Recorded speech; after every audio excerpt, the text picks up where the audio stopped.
All right, so tonight, I never will want to talk about what I advertise, so we're actually going to talk about Asian longhorn beetle. No, I'm kidding. But we'll extend it beyond the vegetable garden a little, because I do want to talk about a few different things. You see here that I have the tomatoes up here, so I'm going to use tomatoes. By the way, I have, and I guess this is a university thing, I have a wonderful blue thumb skill. Mainly my ink pen. So see, we're not really practical. We don't have brown thumbs or green thumbs, but we have blue thumbs. At any rate, you can see here are tomatoes, the angry tomatoes. So we're going to talk a little bit about that and how much we love tomatoes. But it's something that really does worry me. I don't know if anybody else picked up on this, but I'm sure that Wendy's was well-meaning. Our secret ingredient is our people. This is not good. This is a bad trend. Now we are kind of, we like to eat vegetables and fruits, and maybe animals that eat vegetables and fruits, but I don't want the secret ingredient to be people. But it is, not that it really is a reminder, but when it does come to fruits and vegetables, and you start to think about it, you think about plants. I mean, think about the food chain, and think about solar power. This is kind of an interesting thing about, when most people think about the greening of America and they think about solar power, they're thinking about these panels. I mean, the real solar power that gardeners are interested in is photosynthesis. I mean, our food chain starts with the ability of plants to do something that nothing else can do. I mean, there are a few other little organisms that can do a part of it. But plants take the raw materials of carbon dioxide and water in chlorophyll and a green leaf, or in the bark a little bit. Believe it or not, there's photosynthesis in the bark.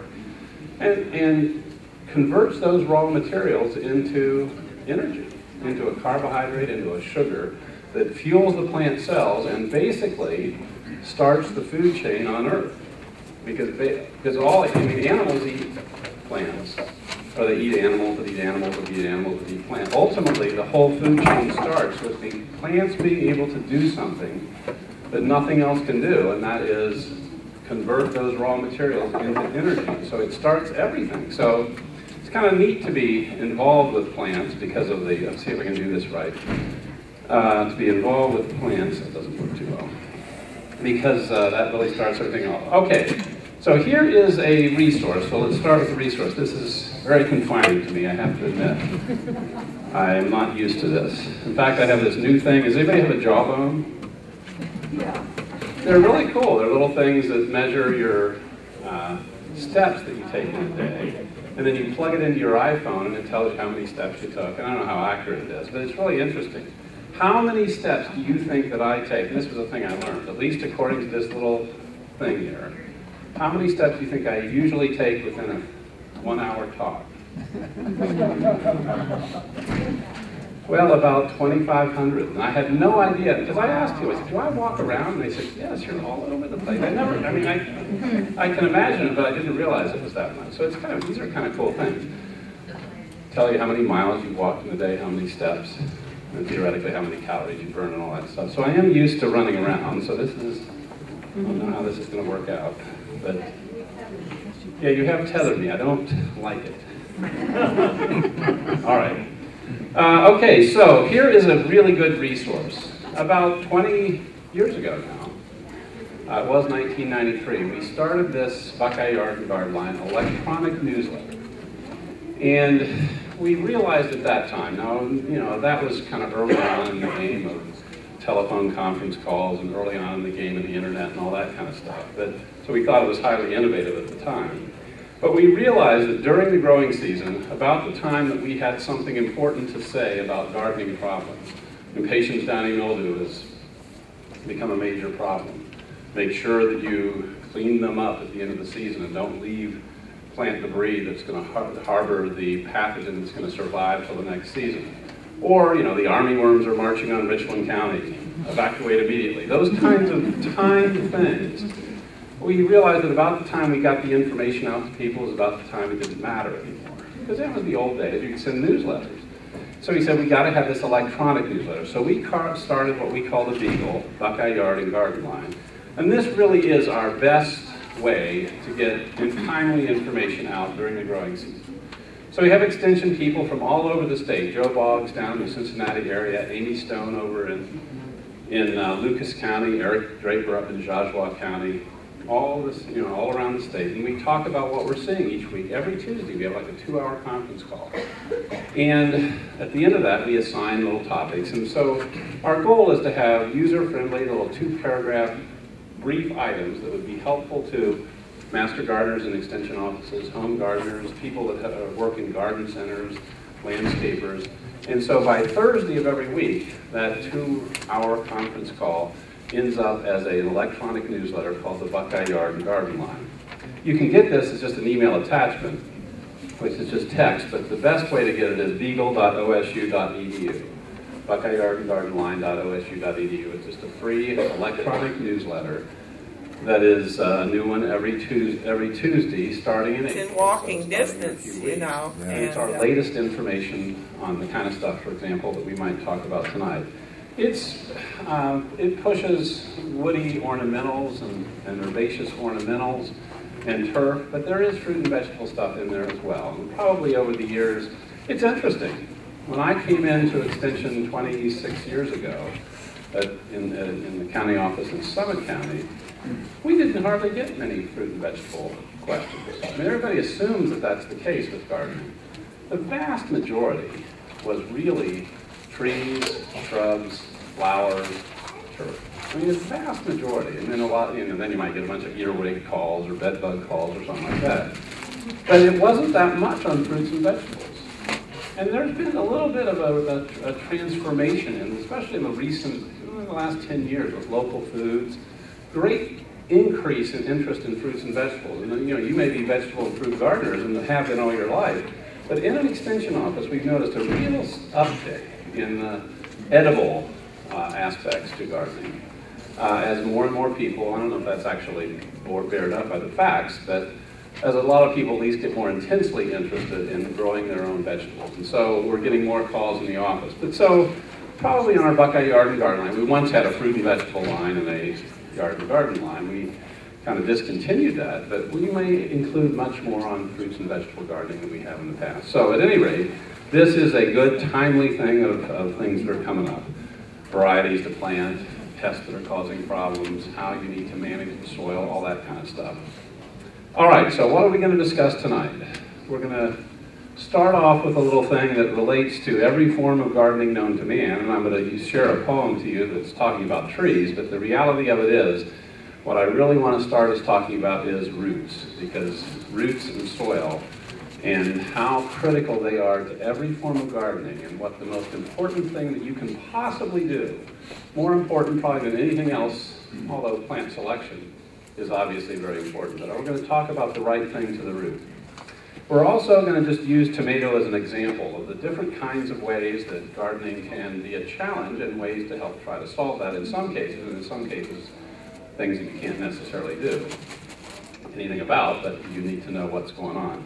So we're going to talk about 10 tomato travails, and you'll get the 2 part in a minute. We're also going to talk about the importance of sanitation in the garden with serious diseases. I mean, it's not a matter of you've got to be really clean. No dirt out there. No, I'm not going to say that. I mean, but there are some sanitation things that come into play sometimes with plant diseases and other things that we want to talk about. And finally, I'm going to do something that doesn't have anything to do with vegetable gardening, except that it's a good case history of difficulties that can arise with plant diseases. So we're going to talk about downy mildew of impatiens, which is we may talk about that. It depends on how far we get, because here's the reality. You can stop me at any time. For example, if you started saying we don't want to, we start asking questions, it may end up being 7:50 and we are done. So I may not do all this. You may just ask questions, and there's no limit to how many questions. So we'll see if this plan that I have holds up. And if it doesn't, that's fine with me, because it means you're driving the agenda. But if not, we'll finally get perhaps to a little bit of a story about this serious disease of impatiens that we now have to face. All right. By the way, on the right side of the screen there, anybody ever seen that on their tomato plants? A little bit of yellowing and a little spotting on the leaves, little yellow halos, collapse of some of those plants. Nobody's ever seen that. Septoria leaf spot. And it has to do with one of the twos of tomato travails. And too little air movement is the two in this case relative to this disease. And sanitation as well, because one of the real problems with growing tomatoes sometimes is, and one of the real reasons to use some kind of mulch that keeps the plants up off the ground and recognizing what's going on during the growing season. If you don't have very much air movement through there, and it's a wet season, you have lots of moisture and splashing water, you have the potential for the fungus that causes this septoria leaf spot to cause you bigger problems. So air movement is good, although again, you want dense plantings and you want as many leaves as you possibly can to photosynthesize. But sometimes, especially when you start to get into a little disease, you need to say, I'm going to help you do some sanitation, remove some of these infested, septoria-infested leaves, because they're just providing more fungus to keep infecting that plant. So we'll be talking about that kind of stuff. Okay, so we're going to do all these things. So the first thing, the right thing to the root. Here is this poem, which is part of a poem by Robert Frost. And you'll notice it says trees, but it's going to apply to all plants. A tree's leaves may be ever so good, obviously, photosynthesis. So may its bark and so may its wood, but unless you put the right thing to its root, it never will show much flower or fruit. And the point that I want to make here is, this is the core of gardening, is making sure that those roots are healthy. And that's an important thing to do. Now, the fact of the matter is, there's nothing real magical relative to, well, we have some potion that we throw on the roots and it makes it okay. You know, some people say, well, you know, if you have heavy clay soil and you have bad soil structure and bad, you know, put some gypsum on it. Gypsum will break up clay soils. Gypsum is a liming material, but gypsum is exactly what it sounds like. Gypsum is not going to break up clay soil. What is going to help with clay soils? What is going to help with bad soil structure? What is it? Organic matter. Organic matter. Who said that? Yeah, well, here's the deal. Somebody said it, boldness is very important. This is my absolute favorite. These are milk chocolate nut. No, I'll throw them. You don't have to go anywhere. I mean, I won't throw them from up here, because I don't want to hit somebody who's already fallen asleep. So, these are really good. And this is a chocolate marshmallow with walnuts in there. Chocolate marshmallow. I mean, I'm probably made out of broccoli or something. I do love broccoli, actually. I was eating on the way over. But has anybody ever, what's the difference between broccoli and boogers?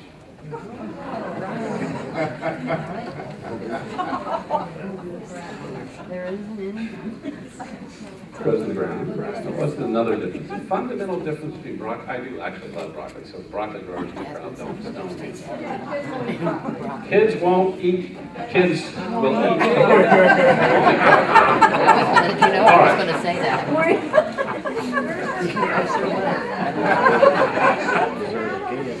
No, see, it's never fair. It's never fair. That's something, I mean, there's only, actually, because Judy demanded one as I came in, that's some sort of lame excuse like, I've never received a prize, you know. There's only 3 left. There's only 3 bags left. So let's say that she has candy points, marshmallow points, but you could unseat her. All right, so here is a really weird thing, and you're going to say, well, he's a plant pathologist. What corollary to that might be, he's a pathological liar. So I'm going to say something where you're going to say, this guy is not telling the truth. But here is from Sarita Fry, who was in our School of Environment and Natural Resources at Ohio State. And this is borne up by other research. And there's limits to it. I mean, average, what is healthy, what is, you know, et cetera, et cetera. But in an average cup, now not an acre or 1,000 acres, in an average cup of healthy forest soil, there are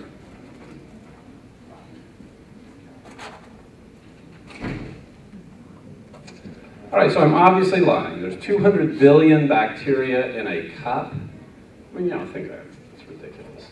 But, you know, bacteria are, you know, like a micron in size. I mean, they're really tiny microscopic organisms that are unbelievably small. And so, again, average, healthy, et cetera, you can fight about this. And you know, it takes a lot of graduate students to actually count each one of those bacterial cells. So you know, they might have gotten confused.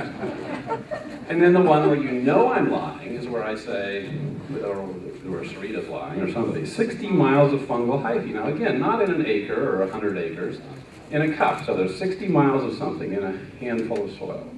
I mean, that seems obviously wrong. But it's true. The fact is, we're talking about microscopic strands. Now you say, no, wait a minute, I can see the strands of a fungus. You can see the mycelia of a fungus in the soil, let's say attached to a fruiting body of a mushroom. You can see those strands of fungus in that soil. But that mycelium is made up of thousands and thousands, millions of strands of hyphae, which are microscopic in size. And so there's an unbelievable ramification of organic matter in cells, in soil. All right, so I want to look at this, and this is, again, this matters to trees, this matters to tomatoes, this matters to everything in your garden. The idea of the living soil. Now we know there are chemical properties of soil that are very important. We know that there's soil pH and there's different kinds of minerals that are important to the soil. There are all these different kinds of chemical aspects of the soil. There are also physical aspects of the soil that relate to soil texture, so the amount of sand, silt, and clay in the soil. We want all of them. A good loam has all of them. I mean, you can grow on straight sand, but you know, you got to fertilize a little more, and you got to water a lot more oftentimes because it's got great drainage, but it drains all the way. So there's that physical aspect, but there's a component that is really critical relative to the living component of the soil. Now, I'm speaking to the converted here. You all know this, but I think it's important to remind ourselves that this is the key. So in this living soil, we start with this situation which is not complete because it's not so living, but you've got micro pore spaces, small pore spaces. You've got soil particles, which are minerals and organic matter. So these small pore spaces for air and water and stuff like that. But we also have something here that's, you know, crudely drawn here in the little drawing that Joe Boggs and I have done. But there's all this kind of organic stuff that we're showing here, fungal hyphae and bacteria that are crudely drawn here, and they're microscopic in size. And we kind of call this, or a way to think of this, is something we call microbial glue. So these bacteria and fungi and other living components of the living soil are kind of what we call microbial glue, and I'll show you why I'm saying this in a minute. It's because they help lead to what we call soil aggregates. So soil aggregates, or PEDs, are really crucial to the difference between being not very successful and to being very successful as a gardener. Because this microbial glue helps aggregate particles of soil together. It's the difference between squeezing a heavy clay soil that doesn't drain well and it turning into a clay pot, if it's strong enough, or it crumbles. The crumbliness of the soil has to do with these PEDs or these aggregates. And so in an aggregated soil, you get the aggregation of, you know, these PEDs or aggregates. And the way that these aggregates work is that you have now a soil with greater structure. You can't change the texture with doing this because that's sand, silt, clay.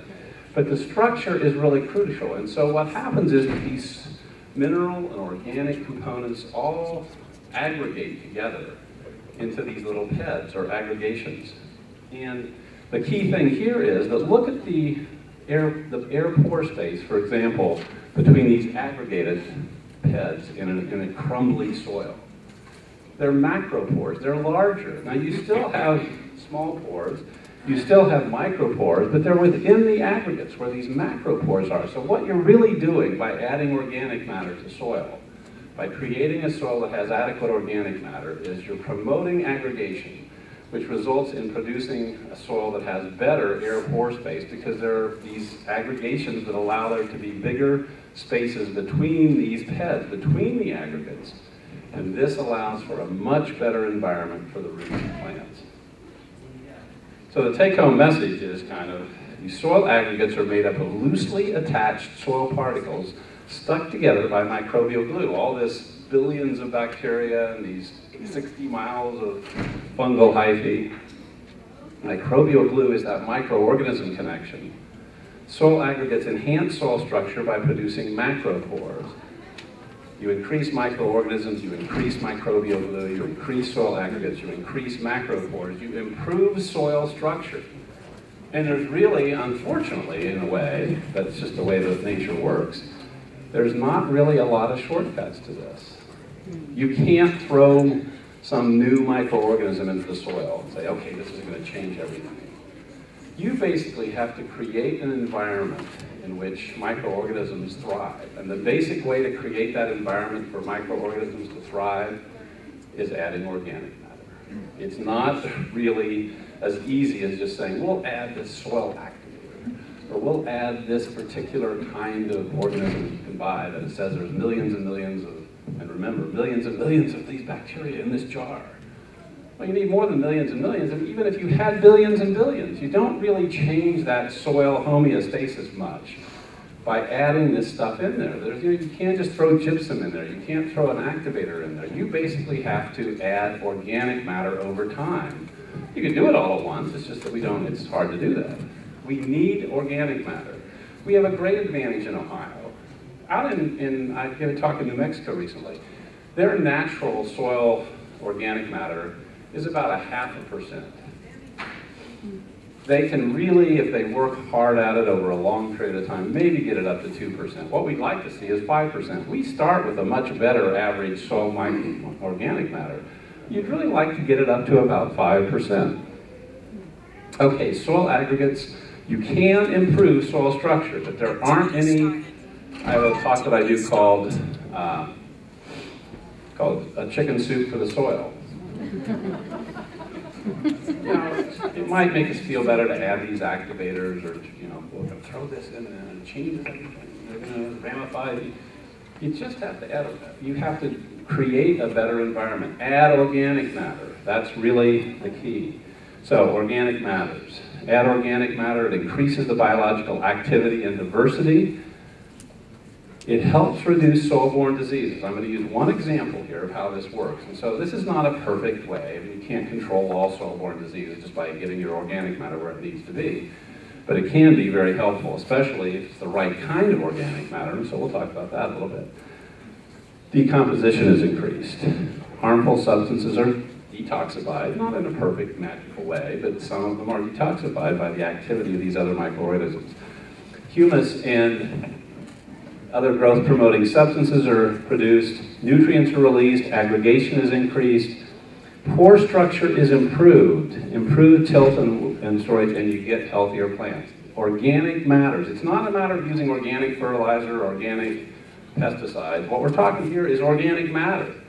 Adding things like composted materials over time.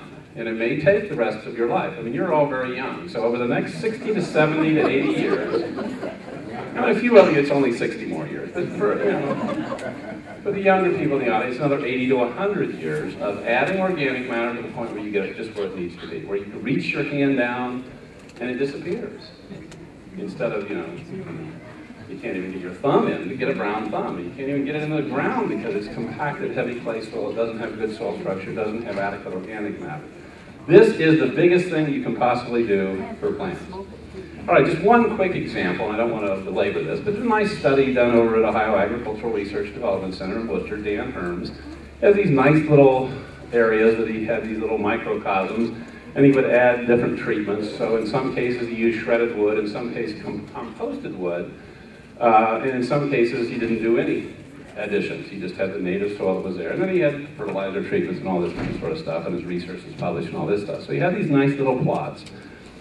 But here, and so you see the different kinds of things that are there. And they added a water mold organism, in this case Phytophthora cinnamomum, a water mold organism that kills roots. That is in all our soils. That depends on how much of it is in the soils, and also depends on how healthy our root systems are, how much root problems we have. So Pythium and Phytophthora in this case are in our soils.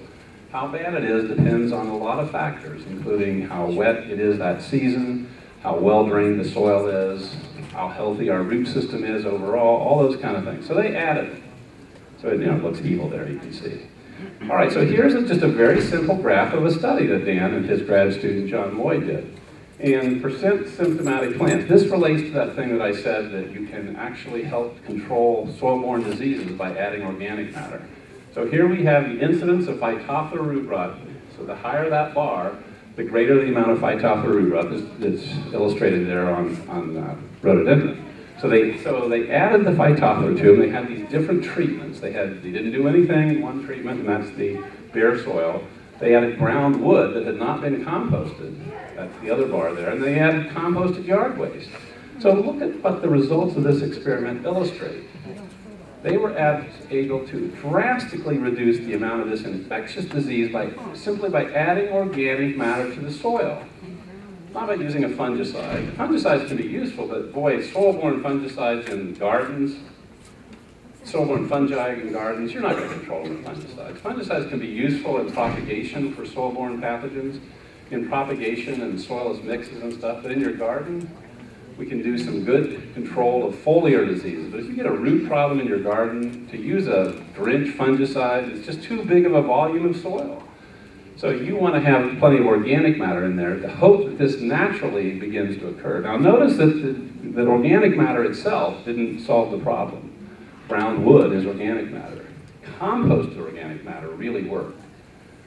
Ground wood that wasn't yet composted, which really results in a different microbial mix of that living soil component that we talked about earlier. That is what helped. And so that's just one example of the many things that happen when you add adequate organic matter. You have adequate organic matter in your soil. Most of our gardens are deficient.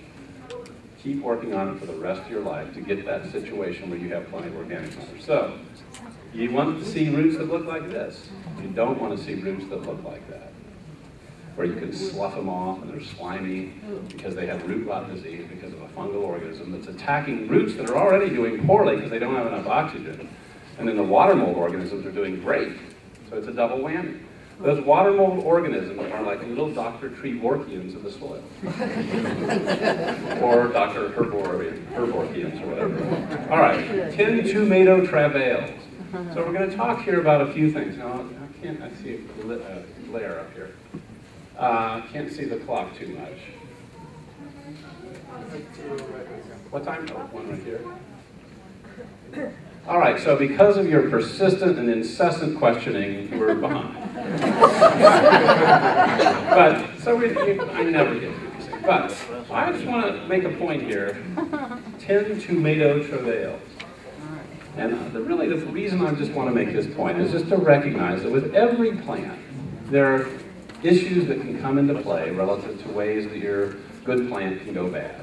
So I just thought I'd bring up a few examples here with one plant, tomato, and not to this, oh my gosh, I better not go in, that angry tomato is going to bite me, but recognize that there's all kinds of things that play into the health of a plant in your garden. So we'll just use tomato as an example. Too little light, what could that be a problem with tomatoes? Let's say that you are planting a tomato with a lot of shade. Too little light, what might happen? So lack of photosynthesis, and what is the result of some of that?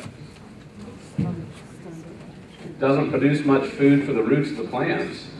You'll oftentimes, in a situation where your tomatoes are too shaded, you'll get nice leaf growth, but they won't get much flowers.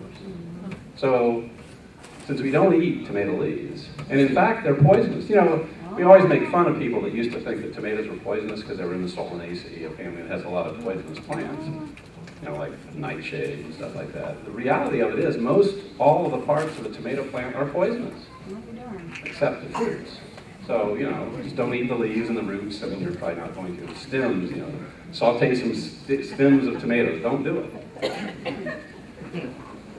So, without enough sun, you don't get a lot of flower production. And of course, the fruit comes from the flower.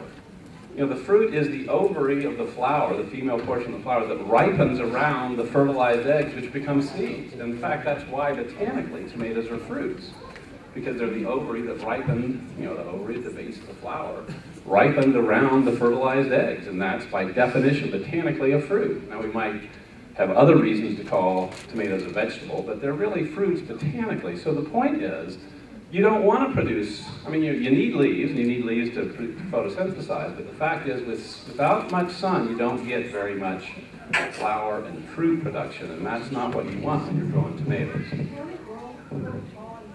Yeah, can grow tall and spindly. Exactly. It can grow tall and spindly. Oh wait, I have something very special for you. Milk, and I've not had these, but I predict that they're good. Milk, marshmallow, milk chocolate, marshmallow, coconut squares. Wow. So I think that's probably pretty good. So, you know, you want to grow those fruits. So, and here is the problem that sometimes people run into with tomato gardens. And they say, you know, every year I get less and less fruit production. Has anything changed? No, nothing's changed. It's the same thing, the same garden plot. And they don't recognize that they have trees that have grown up. You know, it's the same place. Nothing's changed. I have the same soil. I haven't done anything differently. I take care of them the exact same way. And they're not recognizing that their trees have grown up over the years and are now shading that garden. So too little light is a problem with tomatoes. Too hot and too cool. We'll leave those for a second because I want to talk to you a little bit about that. And we'll tell you what the too hot and too cool thing is. I can't give you a solution for this problem, but it's an interesting one. Too much water, obviously, can be a problem. The roots aren't doing very well, so even though you have plenty of water in the soil, they don't grow very well. Too little water, that causes a problem. The other problem that can run into with either too little water or too much water is what physiological disorder? Too much water, too little water, what oftentimes happens? Blossom end rot. So a physiological condition, which is a calcium deficiency, which can sometimes be ameliorated by spraying the leaves with calcium, but really the real problem is that if the roots aren't taking up adequate calcium, you end up with these wonderful concave things and rotted areas at the base of those blossom ends of the fruits. So one of the things that we know about tomatoes is that we want to moderate soil moisture. Too much results in the roots not doing very well, and so even though the water's there, the roots aren't functioning properly, you don't get enough up to the top, and they don't take calcium up to that developing flower and that developing fruit at critical stages of development. Too little water, the same thing, they're just not getting calcium up. So what is a way to limit blossom end rot in tomato production? Bone meal. Bone meal is probably not going to help you in the long run. It might be useful for you in terms of giving phosphorus to that plant, but what else? How can you moderate soil moisture in a tomato garden? Mulch. So mulch. I will also say that I would really prefer to see a nice coarse mulch in a tomato garden. You don't want a mulch that holds too much water. So a nice coarse mulch that holds, especially if you're not going to stake your tomatoes, which most people don't, you want to keep, if you don't stake the tomatoes, you don't want tomatoes sitting on the ground, especially if that ground becomes wet, because then you get into a disease called anthracnose that causes these little indented lesions on the fruits. So a coarse mulch results in the moderation of moisture. It holds some moisture, but hopefully not too much moisture, and so it kind of moderates that out over the season, because it's those extremes that cause real problems with these calcium deficiencies. So too much, too little water. What about if walnuts are too close? What's going on there? Yeah. You said mulch is good. Does it make any difference whether it's colored or not? I don't know that it makes any difference whether it's colored. If you like colored mulch in a garden, that's okay. I like something coarse though. I like straw. I don't want a real dense mulch, whatever you're doing. I would really like to see something that is coarse like straw. I mean, I guess eggshells as mulch. I've never seen eggshells particularly as mulch. I mean, I've seen them being put into a compost pile. I guess there's a couple things I would say. It all depends a little bit on one's aesthetic view. I don't like to look out and see a big garden full of eggshells. I guess if I had eggshells in my mulch, I would like them to be chopped up a lot. I mean, there's nothing wrong with it except, I mean, I hate newspaper. I mean, why do I want to look at my tomato garden and see newspaper? Plus, newspaper is a problem because it does tend to create pockets of real wet and real dry. And you don't want that. You want to have that moisture, again, to be moderated all through that planting. Also, newspapers, because they are readily degradable organic matter, and this is not true of eggshells, newspapers, because they are readily degraded organic matter, sometimes support such incredible biological growth of bacteria that there's actually what we call a bloom of bacteria. The same thing would be if you put sawdust in your garden. There's so much microbial growth that we have something called nitrogen immobilization. It sounds fancy, nitrogen immobilization. All we're really saying is that nitrogen is immobilized in the bodies of bacteria.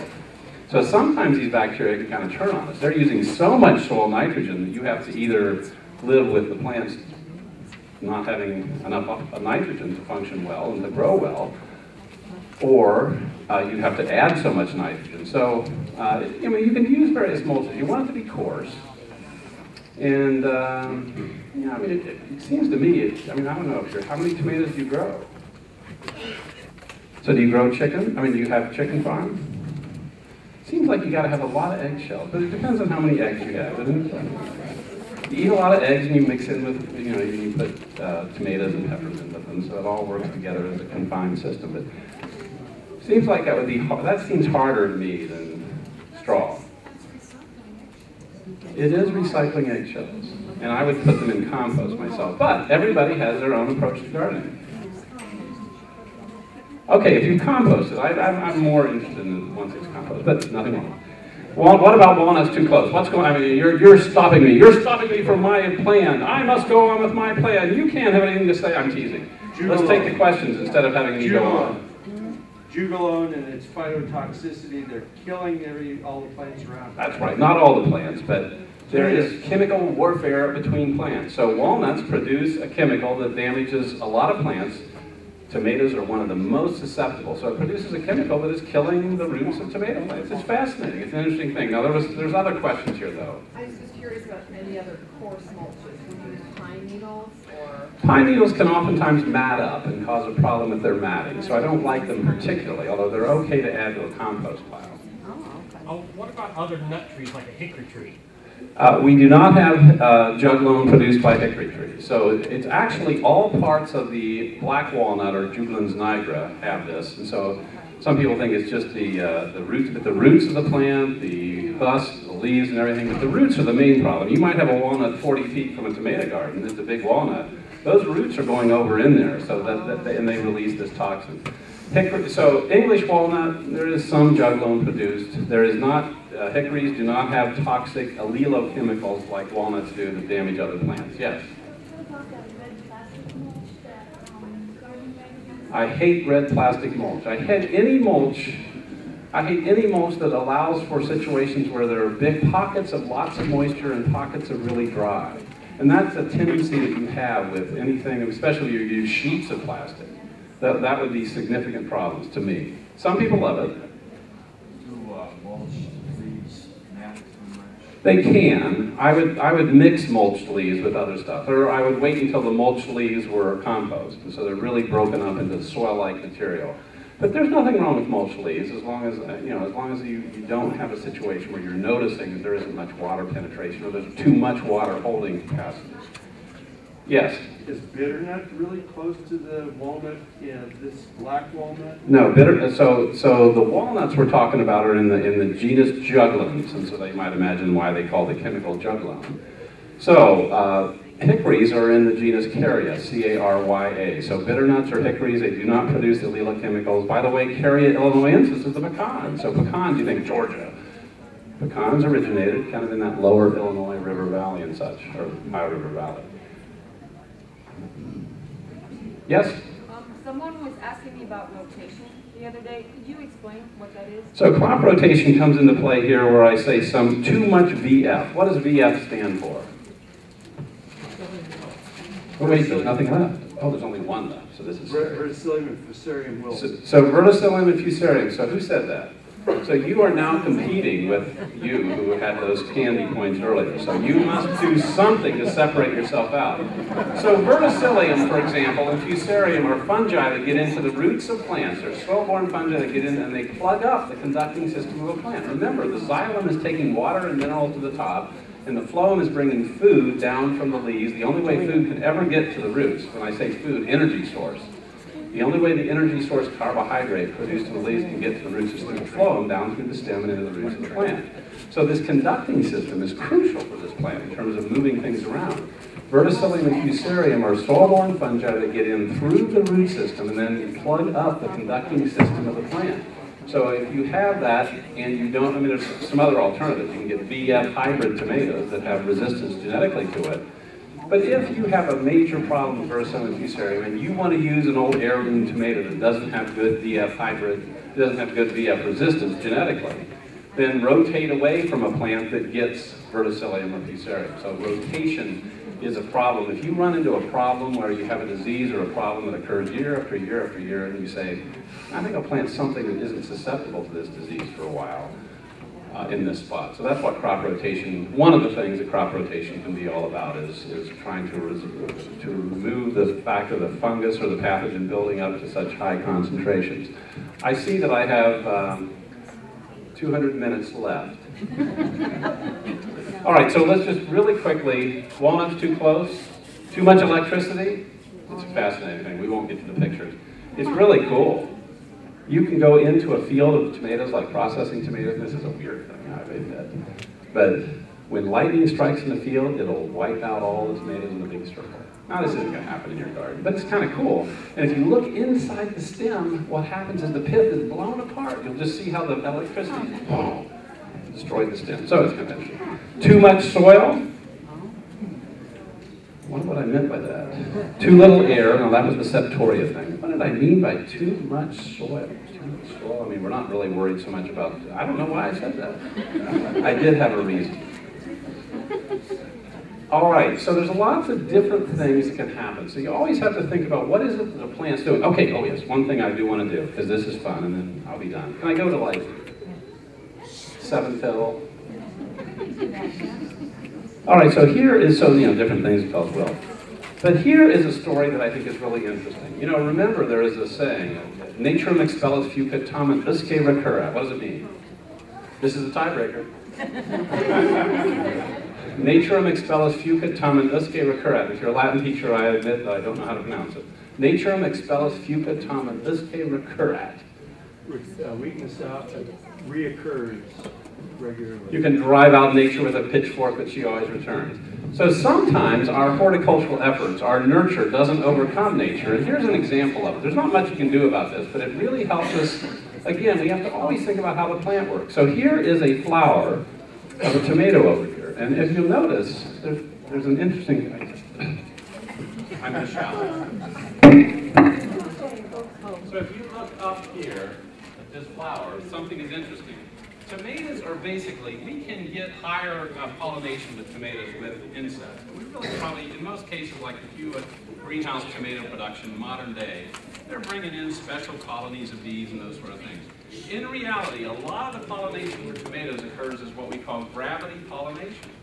Basically, the pollen falls down and they're self-pollinated. They actually are self-fertilized.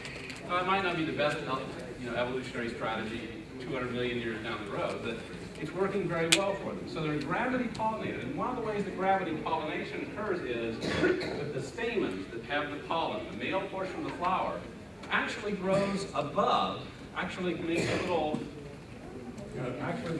cone of stamens that are above the female portion of the flower. So the female portion of the flower here has the stigma, which is the receptive stigma where the pollen grains arrive.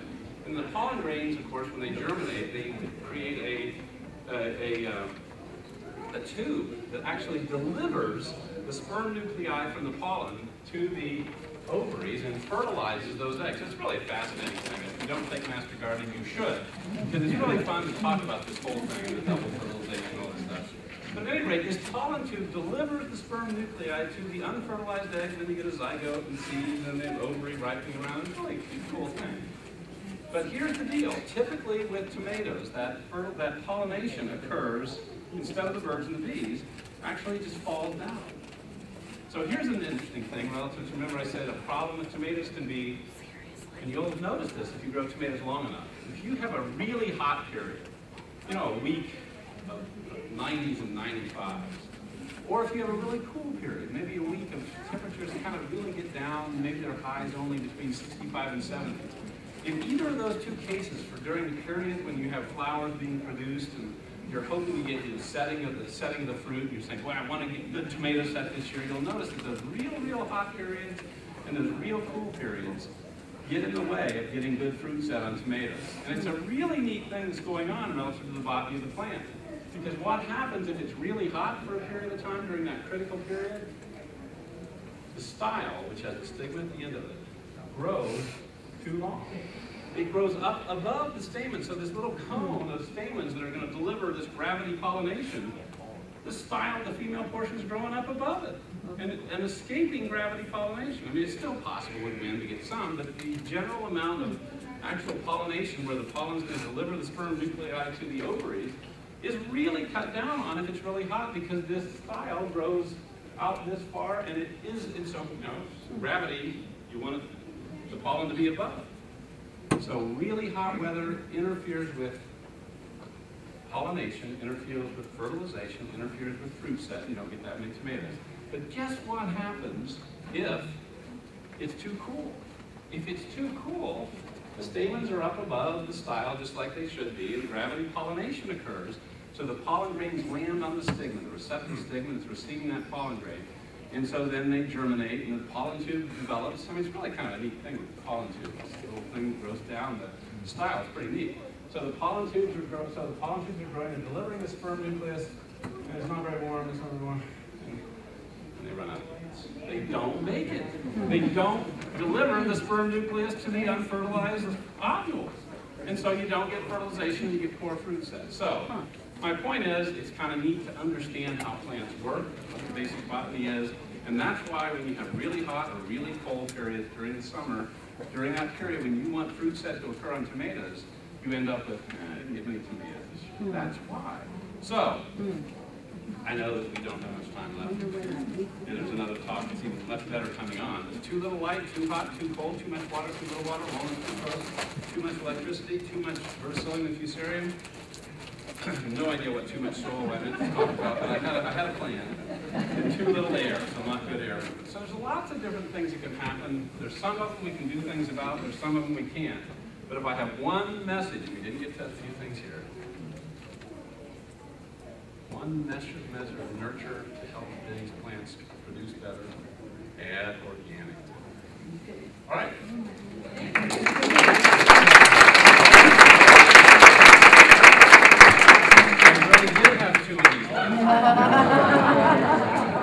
Thank goodness. So, neither of you need to feel.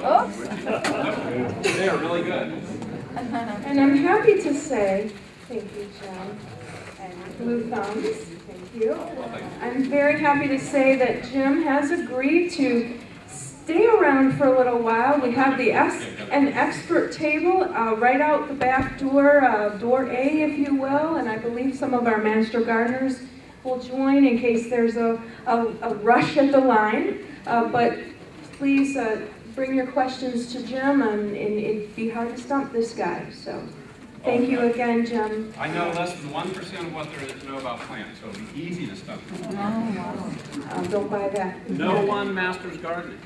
No one has ever mastered gardening except Martha Stewart. Oh. Emphasis on volunteer, right? Master gardener volunteers. Thank you, Jim.